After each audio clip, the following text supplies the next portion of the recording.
दोस्तों, जिंदगी को खुश रहकर जियो, क्योंकि रोज शाम सिर्फ सूरज ही नहीं ढलता, आपकी अनमोल जिंदगी भी ढलती है। दोस्तों, अगर आप पूरी तरह से हार चुके हैं, अगर आप हमेशा परेशान रहते हैं, आपके चेहरे में मुस्कुराहट नहीं है, तो इस ऑडियो को ध्यान से एंड तक सुने और महसूस करें। मेरा दावा है कि इस ऑडियो को सुनने के बाद आपका जीने का आस बढ़ जाएगा, आपके चेहरे पर एक खूबसूरत मुस्कान आ जाएगा। दोस्तों, आज मैं आप सभी को एक ऐसी कहानी सुनाऊंगा जिसको सुनकर आपके ज़िंदगी में हमेशा काम आएगा। यह कहानी ऐसी है कि आपके जीवन में हजारों मुश्किलें या बड़ी परेशानी क्यों ना आ जाए, लेकिन यह कहानी आपको हर मुश्किल और परेशानी में मुस्कुराना सिखाएगी।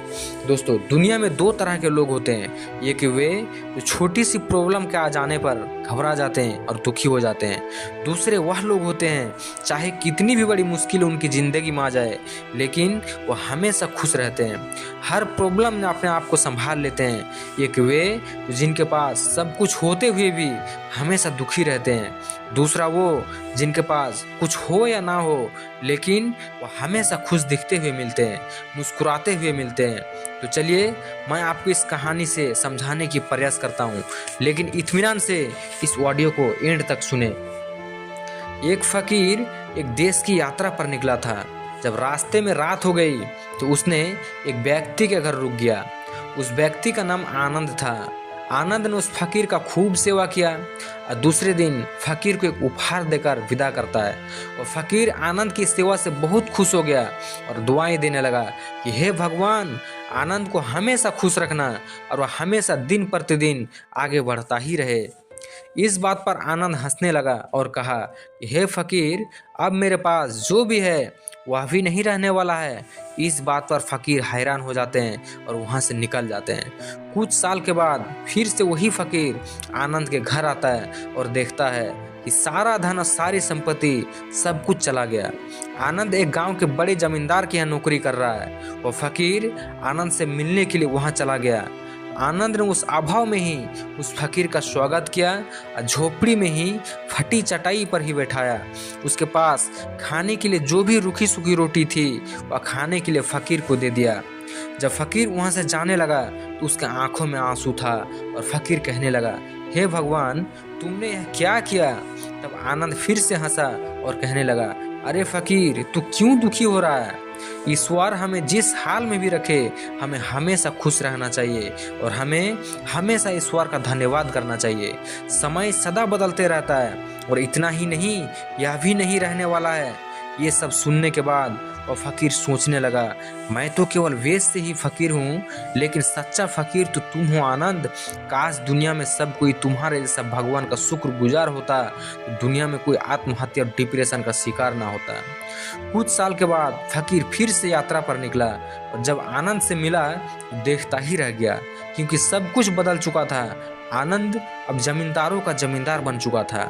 उसे मालूम हुआ कि जिस जमींदार के यहाँ आनंद नौकरी कर रहा था उसकी कोई संतान नहीं थी, इसीलिए उसका सारी संपत्ति और जायदाद आनंद को दे दी थी। यह सब देखकर फकीर बहुत खुश हुआ और आनंद से कहा कि अच्छा हुआ जो वह दुख भरी जमाना गुजर गया। भगवान करे अब तुम हमेशा ऐसे ही मालदार और खुश रहो। यह सब सुनकर फिर से आनंद हंसने लगा और कहा कि फकीर, अभी भी तेरी नादानी बनी हुई है?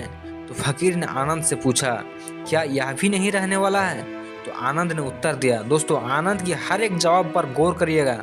आनंद ने उत्तर दिया कि हाँ, या तो यह भी चला जाएगा या फिर इसको अपना मानने वाला ही चला जाएगा।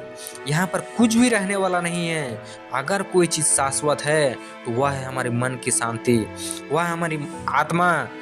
जो कुछ भी इस दुनिया में है सब कुछ खत्म होने वाला है, कुछ भी रहने वाला नहीं है। फकीर ने आनंद की बातों को ध्यान से सुना और वापस चला गया।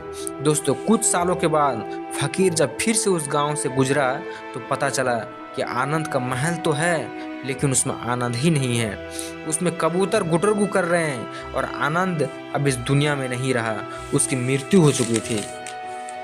तो दोस्तों, इंसान जिंदगी भर जितना दौड़ता है और रोता रहता है, दुखी होते रहता है, जिन चीज़ों के लिए इंसान तड़पता रहता है, दुखी होते रहता है, वास्तव में वह वह चीज़ हमेशा रहने वाली है ही नहीं, वह सारी चीज़ बदलने वाली है। दोस्तों आप सोचो, ज़िंदगी में जब मुश्किलें, तकलीफ़ या दुख आए तो हमें यह सोचना चाहिए कि ज़िंदगी में इससे पहले जो मुश्किलें, उलझन आई तो क्या वह रुकी रही?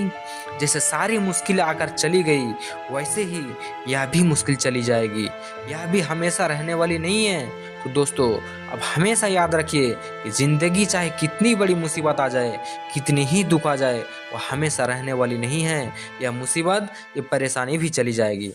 एक बार अकबर ने बीरबल से पूछा, बीरबल कुछ ऐसा बताओ कि जब मैं खुशी में पढ़ूं तो दुख, और जब मैं दुख में पढ़ूं तो खुशी, यानी हमेशा मेरा मन माध्यम रहे। तो बीरबल ने कहा कि हमेशा एक शब्द याद रखना जरूरी है, और वह वर्ड है, यह वक्त तो गुजर ही जाएगा। दोस्तों यह एक ऐसा वाक्य है, जब इसे खुशी में पढ़ेंगे तो दुख होगा, और दुख में पढ़ेंगे तो खुशी होगा, यानी हमेशा आपका मन माध्यम रहेगा। तो दोस्तों मुझे उम्मीद है कि इस वीडियो को सुनने के बाद आपको अच्छा लगा होगा, तो अपने दोस्तों तक शेयर ज़रूर करें, और चैनल को सब्सक्राइब भी कर दो यार, क्योंकि आपका भाई बड़ी मेहनत से टॉपिक लाता है आपके लिए।